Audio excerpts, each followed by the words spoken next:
Hi உறவுகளே! இன்னைக்கு நம்ம பேச போற டாபிக் ரொம்ப எமோஷனலான, வலி மிகுந்த ஒருத்தவங்களோட உண்மையான சம்பவத்த பத்தி தான். பொதுவாவே நம்மள யாராவது நீங்க நல்லா இல்ல அப்படின்னு சொல்லிட்டு பாடி ஷேமிங் பண்ணா, நம்ம எவ்வளோ வருத்தப்படுவோம். இதுவே தினம் தினம் ஒருத்தவங்களுக்கு நடந்தா எப்படி இருக்கும்? வாழ்க்கையே ரொம்ப நரகம் தான்ல. இன்னைக்கு நாம பார்க்க போற ஒரு வரலாறு, நீங்க இதுவரைக்கும் கேள்விப்படாத, அதே சமயம் உங்க மனசு முழுக்க ரணமாக்க போற ஒரு உண்மை சம்பவத்த தான்.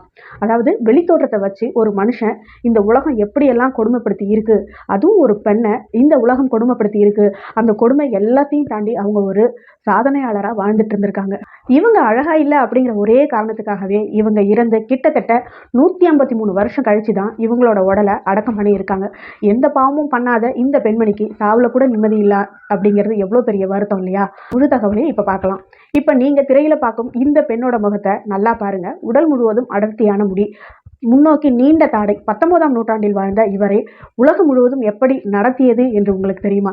உயிரோடு இருந்தப்ப ஒரு சர்க்கஸ் கூண்டில் அடைச்சி வேடிக்கை பார்த்தது. இவர் இறந்த பிறகு அவரோட உடலை பதப்படுத்தி 180 வருஷம் இறுதி சடங்கு கூட பண்ணாம காசுக்காக பதப்படுத்தி வச்சிருந்தாங்க. உலகின் மிக அசிங்கமான பெண்மணி என்று அழைக்கப்பட்ட இந்த பெண்மணியோட பேரு ஜூலியானா ஃபாஸ்ட்ரானா. மனித வரலாற்றிலே மிக கொடூரமான முறையில் சுரண்டப்பட்ட, அதுவும் தன்னோட கணவனாலேயே வஞ்சிக்கப்பட்ட இந்த ஜூலியானாவோட வாழ்க்கை ரொம்ப குறுகியதுங்க. ஆனா அவங்க சந்திச்ச அவமானம் மிக மிக அதிகம். அவங்களோட நிலைமை யாருக்குமே ஏற்படக்கூடாது. 1834ஆம் ஆண்டு மெக்சிகோவில் உள்ள சினாமலோவா என்ற பகுதியில் ஒரு ஏழை பழங்குடி குடும்பத்தில் தான் இந்த ஜூலியானா பிறந்தாங்க. அவங்க பிறந்தப்பவே அவங்க தோற்றம் மற்ற குழந்தைகளை போல இல்லாமல் வித்தியாசமாக இருந்தாங்க. அவங்க உடல் முழுவதும் முகம் முழுவதும் அடர்த்தியான கருமையான முடிகள் வளர்ந்துருந்துச்சு. இது ஒரு அரிய மரபணு குறைபாட்டால் இப்படி இவங்க பிறந்திருந்தாங்க. அதனால் இவங்களுக்கு அளவுக்கு அதிகமாக முடிகள் உடம்பெங்கும் இருந்துச்சு. ஒரு ஓனை மாதிரி இருக்குது அப்படின்னு சொல்லிட்டு சின்ன குழந்தையிலேயே அழைக்கப்பட்டாங்க. இவங்களுக்கு 2 வகையான குறைபாடு இருந்துச்சு. இன்னொரு வகை குறைபாட்டால் இவங்களோட தாடை எலும்புகள், உதடுகள் எல்லாமே முன்னோக்கி தடித்தவாறு இருந்துச்சு. இது அவங்க மேலே தப்பு இல்லை. ஆனால் இந்த சமூகம் அதை பற்றி எல்லாம் பேசாமல் அவங்களோட முக அழகை பற்றி பேசி அவங்கள எவ்வளோ அசிங்கமாக இருந்தாங்க அப்படிங்கிறத வச்சு தான் அவங்கள இந்த உலகமே ஒதுக்கி வச்சது. இவங்க பிறந்த காலகட்டத்தில் மக்களுக்கு பெருசாக அறிவியல் பூர்வமாக யோசித்து பார்க்க தெரியாத ஒரு சமூகமாக தான் இருந்துச்சு. அதனால் இவங்களை குரங்கு பெண், கரடி பெண், அப்புறம் ஓனாய் பெண் அப்படியெல்லாம் ரொம்ப கொடூரமாக பட்டப்பேர் வச்சு தான் பேசினாங்க. சின்ன வயசுலேயே இவங்க ஒரு உள்ளூர் ஆளுநர் வீட்டில் வீட்டு வேலை பார்க்கறதுக்காக வீட்டு வேலைக்காரியாக தான் சேர்க்கப்பட்டாங்க. அங்கே தான் இவங்களுக்கு வெளி உலகமே தெரிய ஆரம்பிச்சது. அதாவது மற்ற நபர்கள் கூட பேசுறது, பழகிறது. இப்படி ஜூலியானா இந்த உலகமே மிருகம் மாதிரி பார்த்தாலும் அந்த பெண்மணி மிகவும் அன்பானவங்களாகவும் ரொம்ப ரொம்ப சாந்தமானவங்களாகவும் தான் இருந்தாங்க. அவங்களுக்கு மற்ற பெண்மணி போல கல்யாணம் பண்ணிக்கணும், குழந்தையெல்லாம் பெற்றுக்கணும்னு ரொம்ப ஆசைப்பட்டாங்க, ஏங்குனாங்க. இந்த நிலையில தான் தியோடர்லண்ட் அப்படிங்கிற ஒரு மனுஷனை அவங்க வந்து சந்திக்கிறாங்க. இந்த தியோடர்லண்ட் ஒரு சர்க்கஸ் கம்பெனியில் ஒரு மேனேஜராக வேலை பார்த்துட்டு இருந்தாரு. ஜூலியானாவை உலகமே வெறுத்தப்ப ரொம்ப பொறுமையாக அதை கையாண்டாங்க. அவங்க திறமையை வளர்த்துக்கிட்டாங்க. அப்படி தான் இவங்க நல்லா பாடவும், நல்ல நடனம் ஆடவும், 3 மொழிகளில் பேசவும் தெரியும். அதாவது ஸ்பானிஷ், இங்கிலீஷ், ஃப்ரெஞ்ச் அப்படின்ற ஒரு 3 லாங்குவேஜ் உங்களுக்கு நல்லா சரளமாக பேச தெரியும். எழுதவும் கற்றுக்கிட்டாங்க. இவங்களோட நடனம் நிமிக்க வைக்கிற அளவுக்கு இருந்துச்சு. யாராவது தன்னோட திறமையை பார்த்து விட மாட்டாங்களா? தன்னோட அழகை வச்சு நிராகரிக்காமல் தன்னோட திறமைக்கு அங்கீகாரம் கிடைக்காதான்னு ஜூலியானா ரொம்ப எங்கிட்டு இருந்தாங்க. அப்போ தான் தியோடர்லென்த்தோட சந்திப்பு நடந்துச்சு. ஜூலியானா தியோடர்லென்த்தை ரொம்பவே நம்பினாங்க. அவனோட ஆசை வார்த்தைகள் எல்லாமே அப்படியே உண்மைன்னு நம்பினாங்க. தியோடர்லென்த் அவங்க கிட்ட காதலிக்கிறது மாதிரி நடிச்சு கல்யாணமும் பண்ணிக்கிட்டான். எதுக்காகனா இவன் ஏற்கனவே சர்க்கஸ் கம்பெனியில் மேலாளராக இருக்கிறதுனால இந்த சர்க்கஸ் கம்பெனியில் ஜூலியானாவை சேர்த்து விட்டு அதன் வழியாக கிடைக்கக்கூடிய பணத்தை எல்லாம் நம்ம சுருட்டிக்கலாம் அப்படிங்கிற ஒரு எண்ணத்தில் இவங்களை காதலிக்கிறதா ஒரு மாதிரி நடித்து கல்யாணமும் பண்ணிக்கிட்டான். அப்புறம் சர்க்கஸ் கூண்டில் அடைச்சி ஊர் ஊராக அழைச்சிட்டு போயிட்டு, இங்கே பாருங்க, உலகின் மிக விசித்திரமான பெண்மணி, சிங்கமான பெண்மணி, நீங்கள் பார்க்கணும்னா எங்களோட சர்க்கஸ்க்கு வாங்கன்னு விளம்பரப்படுத்தி அது வழியாக நல்ல பணமும் சம்பாதிக்க ஆரம்பித்தான். தியோடர்லென்த்தை பொறுத்தளவு ஜூலியானா ஒரு பணம் காய்க்கும் இயந்திரம் மட்டும்தான். ஜூலியானாவை பார்க்க வர்ற கூட்டம் நாளுக்கு நாள் அதிகரிச்சுது. இதனால் ஐரோப்பா மற்றும் அமெரிக்க நாடுகளுக்கு ஜூலியானாவோட தியோடர்லென்த் கூட்டிட்டு போக ஆரம்பித்தான். மக்கள் யாருமே ஜூலியானாவை ஒரு மனுஷியாவோ இல்லை ஒரு பெண்மணியாவோ பார்க்கவே இல்லை. இவளோட திறமையை கூட யாருமே பார்க்கல. கூண்டில் சிக்கின ஒரு விசித்திரமான மிருகமாக பார்த்து ரொம்ப வியந்து போனாங்க. பொதுமக்கள் எவ்வளவுதான் கிண்டல் பண்ணாலும் தன்னோட கணவன் நேசிக்கிறான் அப்படின்னு நம்பிக்கையில் எல்லாத்தையும் கடந்து வந்தாங்க. 1860ஆம் ஆண்டு ஜூலியானாவின் சர்க்கஸ் பயணம் ரஷ்யா நோக்கி போச்சு. அதாவது மாஸ்கோ நகரத்தில் இவங்களோட சர்க்கஸ் ஆரம்பிக்க இருந்துச்சு.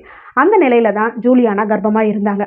இந்த நல்ல விஷயத்த தன்னோட கணவன் கிட்ட சொல்லி சந்தோஷப்படலாம் அப்படின்னு சொல்லிட்டு கணவன் கிட்ட இது மாதிரி கர்ப்பமா இருக்கேன் அப்படிங்கிறத சொன்னாங்க. இந்த நல்ல விஷயத்த தன்னோட கணவன் கிட்ட சொல்லியும் தியோடர்லென்த் அதை பற்றி எதுவுமே சந்தோஷப்படவோ இல்லை கவலைப்படவோ இல்லைங்க. அவனுக்கு தேவை பணம் தான். இவங்களை அதை பற்றி எதுவுமே கவலைப்பட்டுக்காம கூண்டில் ஏற்றி ஓய்வு இல்லாமல் இவங்கள சர்க்கஸில் வேலை வாங்கி பணம் நல்லா சம்பாரிச்சான். இதற்கிடையே ஜூலியானாவுக்கு ஒரு அழகான ஆண் குழந்தை பிறந்துச்சு. இங்கே தாங்க விதி விளையாடுது. பிறந்த அந்த ஆண் குழந்தை ஜூலியானா மாதிரியே முகம் ஃபுல்லாக முடியாகவும் ஜூலியானா மாதிரியே அந்த குழந்தை இருந்துச்சு. ஆனால் நோய்வாய்ப்பட்டதால் அந்த குழந்தை பிறந்த உடனேவே இறந்துருச்சு. தன்னோட குழந்தை இறந்த விரக்தியில், அதாவது 34 மணி நேரத்துக்குள்ளார தன்னோட குழந்தை இறந்ததை ஜூலியானாவால் அதை அக்செப்ட் பண்ணிக்கவே முடியல. அவங்க ரொம்ப பெரிய மன உளைச்சலுக்கு ஆனாங்க. ரொம்பவே அழுதாங்க. பிரசவத்தில் நடந்த சில குளறுபடியால் ஜூலியானா உடம்பு முன்னேற்றம் இல்லாமல் அவங்களும் இயற்கையை எழுதினாங்க. வெறும் 26 வயசுலேயே இந்த உலகத்தை விட்டு விடை பெற்று கொண்டார் ஜூலியானா. ஆனால் இன்றளவும் உலகத்தில் வாழ்ந்த மிக அசிங்கமான பெண்மணி என்ற பட்டத்தோடையே இவங்க வரலாறு பேசப்பட்டுட்டு இருக்கு. மரணப்படுக்கையில் கூட என்ன சொன்னாங்க தெரியுமா? நான் நிம்மதியாக இருக்கேன், இந்த உலகத்தை விட்டு நிம்மதியாக தான் போகிறேன். ஏன் தெரியுமா? இந்த உலகம் என்னை நேசிக்குதுன்னு நம்புகிறேன் அப்படின்ற ஒரு வார்த்தையை விட்டுட்டு தான் போனாங்க. அதாவது என்னதான் இவங்களை எல்லாரும் கேலி கிண்டல் பண்ணாலும் உலகம் நம்மளை நேசிக்கும் அப்படிங்கிற ஒரு சிறு நம்பிக்கையோட இவங்க இந்த பூமியை விட்டு போனாங்க. ஜூலியானா இறந்ததுக்கு அப்புறம் கூட இவரோட கணவர் இறுதி சடங்கு செய்யவே இல்லை. பணத்தாசை இவரோட கண்களை மறைச்சிது. அதனால் இவங்க உடம்பை இறுதி சடங்கு செய்யாமல் பதப்படுத்தி கண்ணாடி பெட்டிக்குள்ளார காட்சிப்படுத்தி அதன் வழியாக பணம் சம்பாதிக்கணும்னு முடிவு பண்ணான். அதனால் ஜூலியானாவோட உடலையும் அவளோட குழந்தை உடலையும் பதப்படுத்தினான். மாஸ்கோ பல்கலைக்கழக பேராசிரியர்களோட அணுகி அவங்களோட உதவியோட வெற்றிகரமாக பதப்படுத்தி வச்சான். பதப்படுத்தப்பட்ட ஜூலியானாவோட குழந்தையும் ஜூலியானாவோட உடலும் ஒரு கண்ணாடி பெட்டியில் அடைச்சி இன்னும் உலகெங்கும் பொற்காட்சிக்கு வச்சான். ஜூலியானாவோட கணவன் இறந்த பிறகும் ஜூலியானாவை வச்சு லட்சக்கணக்கில் பணம் சம்பாதிச்சான். என்றைக்குமே நம்ம பண்ணுற பாவம் நம்மளை சும்மா விடாதுன்னு சொல்லுவாங்க. அந்த வகையில் இவன் என்னதான் ஜூலியானாவை இறந்த பிறகு இவன் பணம் சம்பாதிச்சாலும் அவனோட இறுதி காலம் ரொம்ப கொடுமையாக தான் இருந்துச்சு. அதாவது இவன் பிற்காலத்தில் பைத்தியமாகி ஒரு மனநல காப்பகத்தில் தான் பைத்தியமாகவே இறந்து போனான். இவன் இறப்புக்கு பிறகு ஜூலியானாவோட உடல் பல பேரோட கைகளுக்கு பணத்துக்காக விற்கப்பட்டு கைமாறியது. இறுதியாக நார்வேயில் உள்ள ஓசோ பல்கலைக்கழகத்தில் உடற்கூறு ஆய்வுத்துறையில் இருட்டு அறையில் ஒரு அனாதையாக முடங்கி கிடந்தது ஜூலியானாவோட உடல்.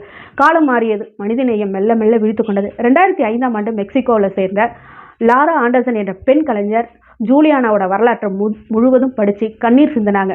ஜூலியானாவின் உடலுக்கு அவரது சொந்த நாட்டில் முறைப்படி அடக்கம் செய்ய வேண்டும் என்று சட்ட போராட்டம் நடத்த ஆரம்பித்தாங்க. மெக்சிகோ அரசாங்கத்தின் கூட்டு முயற்சியால் நார்வே அரசு ஜூலியானாவின் உடலை ஒப்படைத்து இறுதியாக அவர் இறந்து 153 ஆண்டுகள் கழித்து 2013 பிப்ரவரி 12 அன்று மெக்சிகோவில் அவரது சொந்த ஊரான ஃபினாலோவில் ஆயிரக்கணக்கான மக்கள் கண்ணீருடன் முறைப்படி கத்தோலிக்க சடங்குகளுடன் ஜூலியானாவின் உடல் நல்லடக்கம் செய்யப்பட்டது.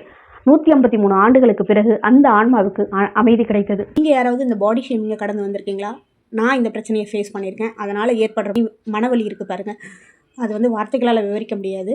ஸோ நீங்கள் யாராவது இந்த பிரச்சனையை ஃபேஸ் பண்ணியிருந்தீங்கன்னா கண்டிப்பாக கமெண்ட் பண்ணுங்கள். இந்த மாதிரி பாடி ஷேமிங் பண்ணுற நபர்களை பற்றி உங்களோட மனநிலை என்ன, அவங்கள பற்றி நீங்கள் என்ன நினைக்கிறீங்க அப்படிங்கிறதையும் மறக்காமல் கமெண்ட் பண்ணுங்கள். மறக்காமல் நம்ம சேனலுக்கு சப்ஸ்கிரைப் பண்ணி சப்போர்ட் பண்ணுங்கள். வாழ்க வளமுடன்.